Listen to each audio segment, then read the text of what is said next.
নমস্কার, আমরা রয়েছি মুক্ত শিক্ষা কেন্দ্র তেলিপুকুর পূর্ব বর্ধমান এই প্রতিষ্ঠানে। আজকে আমরা যে বিষয়টি আলোচনা করব রাষ্ট্রীয় মুক্ত বিদ্যালয় অর্থাৎ এনআইওএসের রাষ্ট্রবিজ্ঞান বিষয়টি নিয়ে, যেখানে ইতিমধ্যে আমরা কেন্দ্রীয় শাসন বিভাগের রাষ্ট্রপতির সম্পর্কে আলোচনা করেছি বিস্তারিত। আজকে আমরা আলোচ্য বিষয় হলো উপরাষ্ট্রপতি এবং প্রধানমন্ত্রী। প্রথমে আসে উপরাষ্ট্রপতি। রাষ্ট্রপতির মতোই উপরাষ্ট্রপতি নির্বাচন একটি কলেজ নির্বাচনের মাধ্যমে অনুষ্ঠিত হয়ে থাকে। এখানে উভয় কক্ষের সদস্যরাই উপরাষ্ট্রপতিকে নির্বাচন করে থাকেন। 5 বছর উপরাষ্ট্রপতি নির্বাচিত হয়ে থাকে। একক হস্তান্তরযোগ্য সমানুপাতিক প্রতিনিধিত্বের মাধ্যমে গোপন ব্যালটের মাধ্যমে এই নির্বাচন হয়ে থাকে। তবে উপরাষ্ট্রপতি নির্বাচনের ক্ষেত্রে বা প্রার্থী কোনো পার্লামেন্ট বা রাজ্য বিধানসভা কোনো সদস্য হতে পারেন না। উপরাষ্ট্রপতি নির্বাচনের ক্ষেত্রে কিছু শর্ত অবশ্যই আছে। সেই প্রথম যোগ্যতা হচ্ছে ন্যূনতম তাকে 35 বছর বয়স হতে হবে। দুই হচ্ছে রাজ্যসভার সদস্য পদ হওয়ার জন্য নির্ধারিত কিছু যোগ্যতা পর্যন্ত তার যোগ্যতা হতে হবে এবং তিনি কোনো লাভজনক পদে অধিষ্ঠিত না থাকেন। উপরাষ্ট্রপতি 5 বছরের জন্য নিযুক্ত হন। তবে তিনি যদি কার্যকাল শেষ হওয়ার পূর্বে পদত্যাগ করতে চান তাকে সবিস্তারে রাষ্ট্রপতির কাছে তার বক্তব্য পেশ করতে হয়। এবং উপরাষ্ট্রপতি সম্বন্ধে রাজ্যসভা যদি সংখ্যাগরিষ্ঠ সদস্য তার অপসারণ পদ্ধতি নিয়ে প্রস্তাব আনিত হয় এবং সেই প্রস্তাব যদি অনুমোদন হয়, তাহলে উপরাষ্ট্রপতিকে, এবং সেটা যদি লোকসভা সমর্থিত হয়, তাহলে সেই উপরাষ্ট্রপতিকে সেই নির্ধারিত পদ থেকে অপসারণ করা যায় বা তাকে পদ থেকে সরানো যায়। তো উপরাষ্ট্রপতি কার্যকাল, উপরাষ্ট্রপতি আগেই বলেছি কার্যকাল 5 বছর। উপরাষ্ট্রপতি সাধারণত উপরাষ্ট্রপতি ক্ষমতা বলে রাজ্যসভার সভাপতিত্ব করে থাকেন। তার প্রধান কাজ হচ্ছে রাজ্যসভার যাবতীয় কাজ পালন করা। তিনি সভা শৃঙ্খলা বজায় রাখা, কোন প্রস্তাব বিল পাস অনুমোদন দেওয়া, কখন প্রস্তাব গ্রহণ হবে, কোন সদস্য কতটুকু বক্তব্য রাখবে, বক্তব্যের বিষয় কতটুকু হবে, সে সম্পর্কে বিস্তারিত আলোচনা করা যায়। এবার আমরা আশা করব তিনি যেহেতু রাজ্যসভার সদস্য নন, তাই তিনি কখনো কোনো বিলের ক্ষেত্রে তিনি ভোট দিতে পারেন না। তবে কোনো বিল যদি পক্ষ ও বিপক্ষে ভোট পড়েন, সেক্ষেত্রে তিনি নির্ণায়ক ভোটটা দিয়ে থাকতে পারেন। রাষ্ট্রপতির মৃত্যু বা অপসারণ জনিত কোনো কারণে যদি পদ শূন্য হয়, সেক্ষেত্রে উপরাষ্ট্রপতি সেই দায়িত্ব পালন করে থাকেন। কিন্তু সেই দায়িত্ব ততক্ষণই পালন করতে হবে, সেই দায়িত্ব 6 মাসের বেশি হবে না, যতক্ষণ না পদটি শূন্য হয়েছে। 6 মাসের মধ্যে রাষ্ট্রপতি নির্বাচন প্রক্রিয়া সম্পন্ন হয়ে যায়। কিন্তু তিনি যতদিন রাষ্ট্রপতির দায়িত্বটা পালন করবে, তিনি রাজ্যসভার সভাপতিত্ব করতে পারবেন না। রাষ্ট্রপতি সাময়িকভাবে দায়িত্ব পালনে অসমর্থ হলেও রাষ্ট্রপতি তার কাজগুলি পালন করে থাকেন, কিন্তু রাষ্ট্রপতির কার্যকরী হিসেবে তিনি ভূমিকা পালন করেন। তিনি শুধুমাত্র কাজগুলিকে পরিচালনা করতে কাজ করে। সুতরাং এইভাবে উপরাষ্ট্রপতির কার্যগুলি পরিচালনা হয়। তার যোগ্যতা কীভাবে নিয়োগ হন বিস্তারিত আলোচনা করব। এরপর আমরা যে বিষয়টি আলোচনা করব সেটা হচ্ছে প্রধানমন্ত্রী।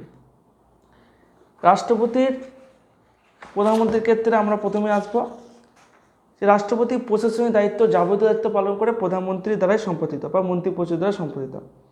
সংবিধানের 74 নং ধারা অনুযায়ী প্রধানমন্ত্রীর নেতৃত্বে গঠিত মন্ত্রিপরিষদ এবং তার পরামর্শক্রমে রাষ্ট্রপতি শাসনসংগত যাবতীয় কাজ নির্বাহ করেন। সংবিধানে বলা হয়েছে তার shall B A council of minister বলে উল্লেখ আছে, যার অন্তর্নিহিত অর্থ হল মন্ত্রিপরিষদের সাহায্য ও পরামর্শ ছাড়া রাষ্ট্রপতি কোনো কার্য নির্বাহ করতে পারেন না। সংসদের গণতন্ত্রের রীতি অনুযায়ী যা ব্রিটেন থেকে ভারতবর্ষ তা গ্রহণ করেছে, তা সত্যই প্রতিষ্ঠা করেছে রাষ্ট্রপতি নামমাত্র শাসক, প্রকৃত শাসক প্রধানমন্ত্রীর নেতৃত্বে গঠিত মন্ত্রিপরিষদের হাতেই আসতে থাকে। এবার প্রধানমন্ত্রী কীভাবে নিয়োগ হয়? রাষ্ট্রপতি আনুষ্ঠানিকভাবে প্রধানমন্ত্রীকে নিয়োগ করে থাকেন। তবে প্রধানমন্ত্রী নিয়োগের ক্ষেত্রে রাষ্ট্রপতি কোনো ব্যক্তিগত স্বাধীনতা ইচ্ছা প্রতিফলিত হয় না। সাধারণ নির্বাচনে লোকসভায় যে দল সংখ্যাগরিষ্ঠতা পায়, সেই দলের নেতা বা নেত্রীকে প্রধানমন্ত্রী হিসেবে রাষ্ট্রপতি নিয়োগ করে থাকে এবং প্রধানমন্ত্রীর পরামর্শক্রমে অন্যান্য মন্ত্রীদের নিয়োগ করে থাকে এবং এইভাবে মন্ত্রিপরিষদ গঠিত হয়ে থাকে। তবে যদি কোনো দল রাজনৈতিক সংখ্যাগরিষ্ঠতা না পায়, কোনো ব্যক্তি 2 বা ততোধিক দলের সমর্থনে সেই ব্যক্তি যদি প্রধানমন্ত্রী হিসেবে তাকে প্রস্তাব আনাতে হয় বা তাকে প্রধানমন্ত্রী তাকে আহ্বান করতে পারেন এবং তিনি লোকসভা সংঘর্ষে প্রমাণ করেন এবং তিনি প্রধানমন্ত্রী হিসেবে কাজ করেন।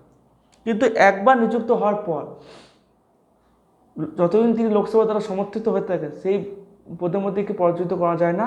শুধুমাত্র কার্যকর সম্মত হওয়ার পর একমাত্র নির্বাচনের মাধ্যমে প্রধানমন্ত্রীকে তার পদ থেকে সরানো সম্ভব হয়ে থাকে। সাধারণভাবে প্রধানমন্ত্রী লোকসভার সংশ্লিষ্ট নেতা হয়, কিন্তু কয়েকবার ক্ষেত্রে রাজ্যসভার সভাপতিত্ব হিসেবেও প্রধানমন্ত্রী সদস্য হিসেবেও প্রধানমন্ত্রী পদে অভিষিক্ত হয়ে আছেন।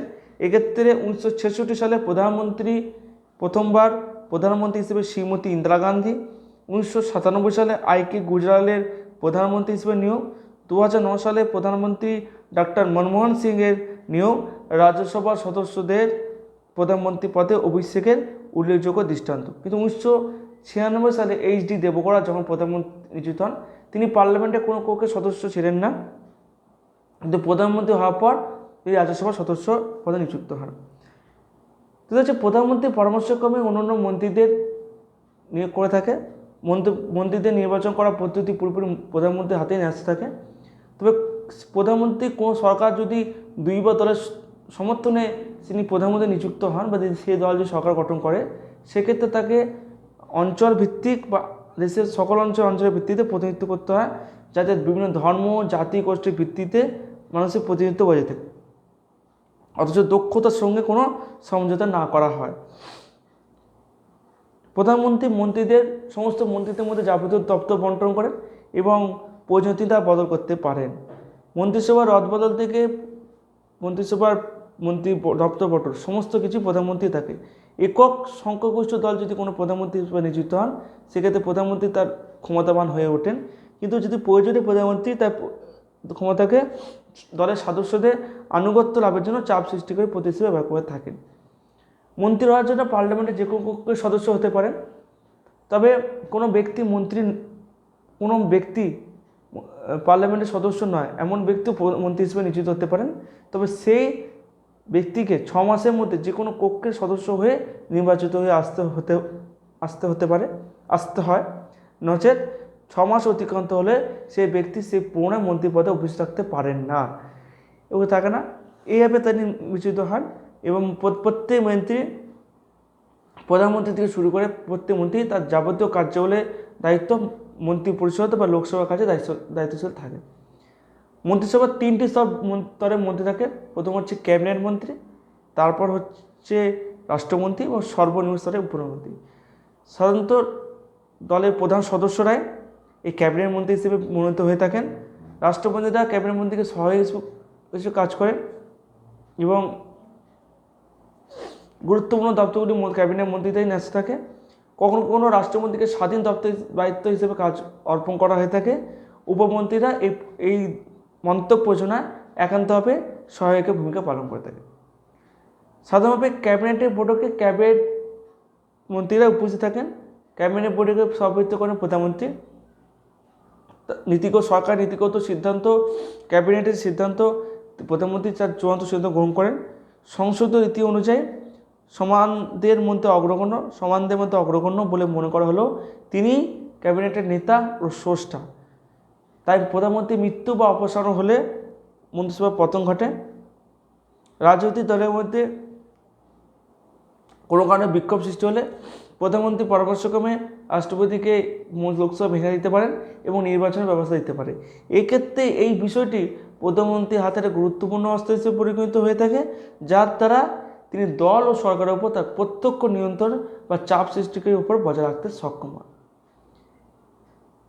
এবার যে বিষয়টা আলোচনা করবো আমরা প্রধানমন্ত্রীর ক্ষমতা ও কার্যাবলী। কেন্দ্রীয় সরকারের সর্বাপেক্ষা ক্ষমতাশালী প্রভাবশালী ব্যক্তিত্ব হচ্ছেন প্রধানমন্ত্রী। তিনি একাধারে সরকারের প্রধান, লোকসভার প্রধান, দেশের প্রধান, জাতির প্রধান ও আন্তর্জাতিক স্তরে সন্ধি চুক্তি স্বাক্ষরের ক্ষেত্রে ব্যবস্থা পরিচালনায় তিনি মুখ্য ভূমিকা পালন করে থাকেন। প্রধানমন্ত্রীর নেতৃত্বে অন্যান্য মন্ত্রী যেমন দপ্তর বন্টন করা হয়, প্রধানমন্ত্রীর নেতৃত্বে রাষ্ট্রপতি অন্যান্য মন্ত্রীদের নিয়োগ করেন এবং তাদের দায়িত্বভার তিনি বুঝিয়ে দেন।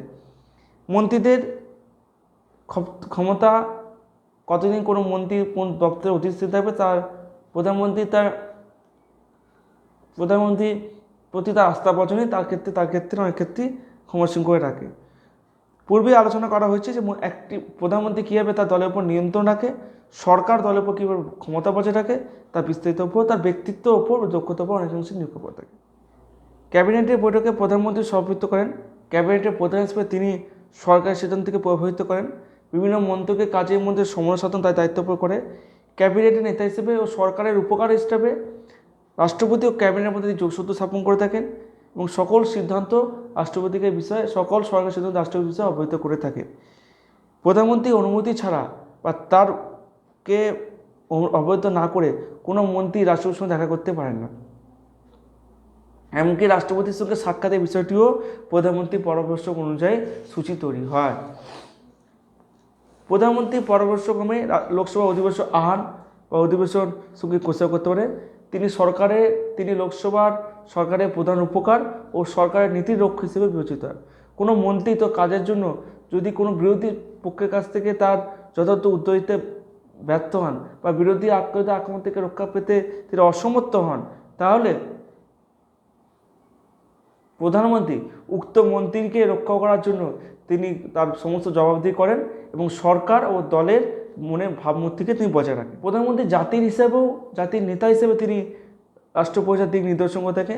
দেশের ভিতরে বাইরে প্রধানমন্ত্রী পরিচ্ছন্ন ভাবমূর্তি তার রাজনৈতিক দলকে ক্ষমতায় থাকতে সাহায্য করে। প্রধানমন্ত্রী জনগণের কাছে তার দল ও সরকারের যাবতীয় নীতিকে তিনি তুলে ধরেন। জাতীয় নেতা হিসেবে বিশ্ব রাজনৈতিক ব্যবস্থায় দেশের নীতি ও সিদ্ধান্ত তিনি তুলে ধরার দায়িত্ব প্রধানমন্ত্রী হবে। এবং গুরুত্বপূর্ণ যে আন্তর্জাতিক স্তরে যে সম্মেলনগুলো হয় সেখানে বিশ্ব রাজনৈতিক নেতা হিসেবে তিনি দেশকে তুলে ধরেন। ন্যাম, সার্ক বা রাষ্ট্রসংঘের সম্মেলন বৈঠকে তিনি ভারতের কথা বলেন। এটা তার সম্মতিক্রমেই আন্তর্জাতিক সন্ধি চুক্তি স্বাক্ষরিত হয়ে থাকে এবং সম্পর্কিত থাকে। ভারতবর্ষের রাজনৈতিক ব্যবস্থায় নীতিগত ও প্রশাসনিক ধারাবাহিকতা বজায় রেখে ঐতিহ্য ও বর্তমান চাহিদার সঙ্গে সমন্বয় সাধন করে বিশ্বের দরবারে দেশের সম্মান বজায় রাখায় প্রধানমন্ত্রীর ওপর দায়িত্ব। উপরের আলোচনা থেকে একটা জিনিস আমাদের কাছে পরিষ্কার, সরকার ও সংসদে প্রধানমন্ত্রীর একটি বিশেষ মর্যাদা অবশ্যই আছে, তার ক্ষমতা ব্যাপ্তি সীমাহীন। ভারতের সংবিধানে এই ব্যাপারে কোনো বিস্তারিত কিছু না বলা থাকার পরে তিনি ক্ষমতা অপরিসীম হয়ে উঠেছে। উল্লেখ্য, সমস্ত বিষয়টি নির্ভর করছে প্রধানমন্ত্রীর ব্যক্তিগত যোগ্যতা, পরামর্শ ও কর্মদক্ষতার উপর নির্ভর করে থাকে। দলের সহযোগিতা, তার প্রতি দলের আস্থা প্রধানমন্ত্রীকে সরকারে দেশে ও জাতির অবিংশতিবাদী নেতা হিসেবে তুলে ধরতে পারে। জোট সরকারে বা সংখ্যাগরিষ্ঠ সরকারে তাকে অনেকের সময় প্রধানমন্ত্রীকে অনেক বাধার সম্মুখীন হতে হয়, যা তার ব্যক্তিগত কর্মদক্ষতার উপর অনেকাংশে অতিক্রম করে তিনি উঠে আসতে পারেন না।